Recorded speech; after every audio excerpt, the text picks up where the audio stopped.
का मैनिफेस्टो है जो मिशन और विजन की बात करता है, housing for all, gas pipe connection for all, tap water for all, global manufacturing hub for all. और दूसरी तरफ के जो मैनिफेस्टो है इन लोगों के, एक बात करता है शरिया कानून वापस लाना है, 3 तलाक वापस लाना है, एक बात करता है गाजा पट्टी की, एक बात करता है न्यूक्लियर आर्म्स को खत्म कर देना है।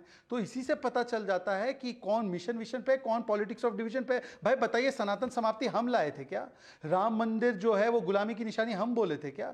रामचरित मानस को पोटेशियम साइनाइड कहने का हमने किया था क्या? राम मंदिर पे जो राम भक्ति सूर्य तिलक के समय दिखाई गई है पाखंड, ये हमने बताया क्या? और मैं तो पूछ रहा हूं, ये तो पुरानी आदत है ना कांग्रेस की। आप आज की बात कर रहे हैं, ये वही कांग्रेस है जिसने तेलंगाना के मैनिफेस्टो में 2018 में लिखा था कि मॉस्क को तो बिजली मिलेगी परंतु मंदिर के बारे में चुप रह गए, मुस्लिमों को कॉन्ट्रैक्ट मिल जाएगा, ये बात लिखी थी। ये वही कांग्रेस पार्टी जिसने 2012 में कहा था कि ओबीसी रिजर्वेशन में से 9% रिजर्वेशन मुस्लिम आरक्षण के रूप में दिए जाएंगे, जो संवैधानिक व्यवस्था ओबीसी और अंबेडकर जी के खिलाफ है। ये वही कांग्रेस पार्टी जिसने आंध्र प्रदेश में मुस्लिम आरक्षण लागू किया था। आपने शाह बानू टू शायरा बानू इनका स्टैंड भी बता दिया है। ये वही कांग्रेस पार्टी है जो संवैधानिक यूसीसी का विरोध करती है। ये वही कांग्रेस पार्टी है जो वोट बैंक के चक्कर में 370 वापस लागू कराने की बात करती है, जो पाकिस्तान करता है। ये वही समाजवादी पार्टी है जिसने कहा था कि हम लोग आतंकियों को छोड़ेंगे अगर वो मुस्लिम समुदाय से होंगे, और छोड़ना शुरू भी किया था और कोर्ट ने उस पर स्टॉप लगाया था। 2012 में कोर्ट ने कहा था कि आज छोड़ रहे हैं, कल पद्मश्री देंगे क्या इनको?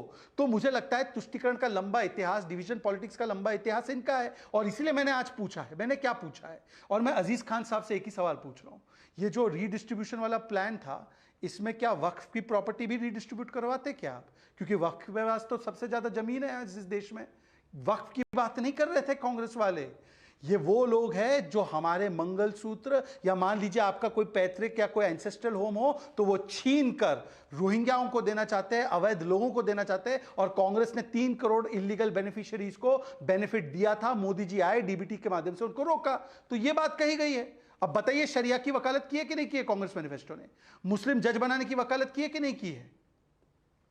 जी, मैं सीधा रुख करता हूं। मेरे साथ विवेक श्रीवास्तव हैं। विवेक श्रीवास्तव, शरिया की बात कर रहे हैं, मुस्लिम जज बनाने की बात कर रहे हैं, लेकिन प्रधानमंत्री ने 2006 के डॉक्टर मनमोहन सिंह के, जिस सरकार में आप भी पार्टनर थे, उस बयान को भी कोट करा कि अल्पसंख्यकों का, खासतौर पर मुसलमानों का संसाधनों पर पहला हक है, फर्स्ट राइट है। जी जी, देखिए, पहली चीज मैं अपने प्राइम मिनिस्टर का स्वागत करता हूं जब वो अमृतसर में जाते हैं गोल्डन टेम्पल में और सिखों का टर्बन पहनते हैं और मान सम्मान देते हैं सिख माइनॉरिटीज़ को। इसके लिए मैं प्रधानमंत्री का स्वागत करता हूं। इसी प्रकार से देश में अन्य माइनॉरिटीज़ हैं, मुस्लिम्स हैं, क्रिश्चियंस हैं, ज्यूज़ हैं। अगर राहुल गांधी मुस्लिम इंटेलेक्चुअल्स के बीच में बैठ करके कहते हैं कि हाँ ये मुसलमानों की पार्टी है, तो इसको एक ब्रॉडर पर्सपेक्टिव में, एक रेस्पेक्ट के रूप में देखना चाहिए। आप कहना क्या चाहते हैं यहाँ पे बैठ करके? ये जो बीजेपी के प्रवक्ता हैं, आपने इनसे सवाल पूछा, इनका पूरा का पूरा वक्तव्य हिंदू वर्सेस मुसलमान का हो गया। इनका पूरा वक्तव्य इस बारे में हो गया कि साहब the minorities should remain the minorities. और डॉक्टर मनमोहन सिंह के बयान को अगर क्रिटिकली आप एनालाइज करेंगे, आपके पैकेज में भी प्ले किया गया न्यूज़ 18 ने, तो उसमें बड़ा क्लियर है that the minorities in a civilised democracy, we are not like Pakistan, in a civilised democracy like India, minorities का डेवलपमेंट बहुत जरूरी है। उनके equitable distribution of wealth and resources की बात अगर डॉक्टर मनमोहन सिंह ने करी तो ये इसका स्वागत होना चाहिए, ना कि पड़ोसी मुल्क की तरह जहां हिंदू माइनॉरिटीज के ऊपर इतनी अट्रॉसिटीज करी गई और डेवलपमेंट के नाम पे कुछ भी नहीं करा गया। Are we trying to become like Pakistan? या बीजेपी चाहती क्या है कि हम पाकिस्तान के मॉडल को इम्यूलेट करें और जो हिंदुओं के साथ वहां पे हुआ वही चीज यहां मुसलमानों के साथ की जाए? क्या इसकी बात कर रही है बीजेपी? तो अगर इसकी बात भारतीय जनता पार्टी नहीं कर रही है तो डेवलपमेंट की बात पे लड़िए ना आप चुनाव। और आप मैं मुझे आज दुख हुआ ऑनरेबल प्राइम मिनिस्टर का वक्तव्य सुनकर के, जब उन्होंने बोला कि साहब जिनके ज्यादा बच्चे होने वाले होते हैं शायद उनका अगर संकेत मुसलमानों की तरफ या माइनॉरिटीज की तरफ एक सवाल, तो एक मेरे ख्याल से शहजाद पूनावाला का राइट है जवाब देना। Shehzad Poonawalla, sharp reply. Prime minister Modi ने आज मंगलसूत्र बेचने की बात कही, कहा कांग्रेस के लोग मंगलसूत्र भी नहीं बचने देंगे। क्या आपको लगता है कि कांग्रेस कह रही है कि हमने तो ऐसी कहीं बात ही नहीं करी? पवन खेड़ा का बयान आया, सुप्रिया श्रीनेत जी का बयान आया, क्या कहना चाहते हैं आप? वो कह रहे हैं हमने ऐसी कोई बात ही नहीं कही, एक शब्द नहीं है मंगलसूत्र के बारे में, ये कहां से पकड़ लिया? देखिए, सुप्रिया श्रीनेत और पवन खेड़ा जी इतने नादान नहीं हैं। उनका वैसे जो घोषणा पत्र है इसको न्याय पत्र कहते हैं, तो कल ये कहने लगेंगे तो मैनिफेस्टो नहीं है क्योंकि मैनिफेस्टो शब्द नहीं कहा है इसको। भाई ये किस प्रकार का कुतर्क है? मनमोहन सिंह जी ने जो बयान दिया, क्या मनमोहन सिंह ने आकर 8 वर्षों में, क्योंकि उसके बाद भी वो 8 वर्ष प्रधानमंत्री रहे 14 तक, उन्होंने कभी खंडन किया कि नहीं मैंने ये जो बोला है ये इसका मतलब ये नहीं है वो नहीं? और इनका कृत्य देखिए ना भाई साहब, मैंने तेलंगाना के 2018 का मैनिफेस्टो बताया।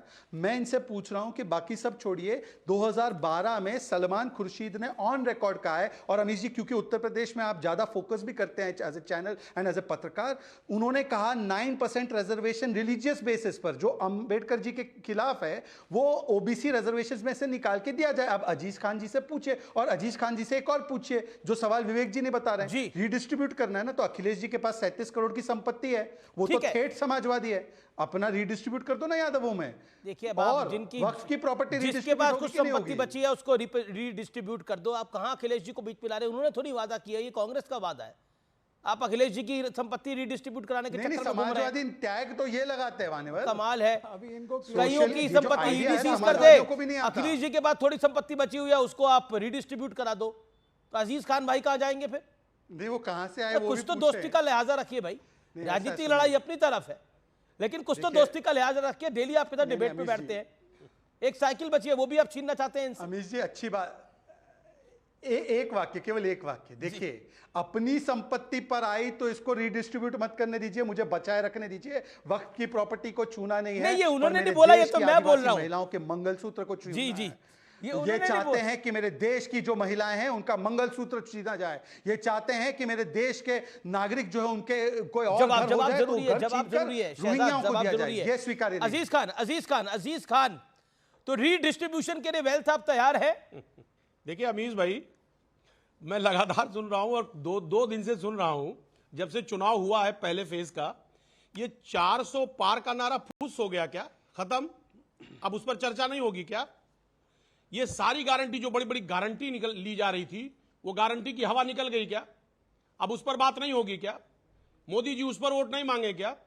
देखिए एक बात आप समझिए, आज जो बौखलाहट है, डिस्टरबेंस है, तमाम तनाव है, मैं समझ सकता हूं और देश समझ सकता है, क्योंकि जिस तरह 10 साल की उपलब्धियों को बताने के बजाय आज वो अपनी नाकामियों को छिपाने के लिए अनर्गल बातें, पाकिस्तान, मुसलमान, इन सब की बात किया जा रहा है। मुझे वाकई में तकलीफ है कि जो एक संवैधानिक पद पर बैठे, अच्छा ठीक है, नहीं पर ये इंडिया अलायंस की पार्टनर है कांग्रेस, नहीं सुनना पड़ेगा इंडिया अलायंस की पार्टनर है कांग्रेस पार्टी, कांग्रेस नहीं सवाल सुनना पड़ेगा। कांग्रेस पार्टी कहती है बहुसंख्यकवाद के लिए कोई जगह नहीं है,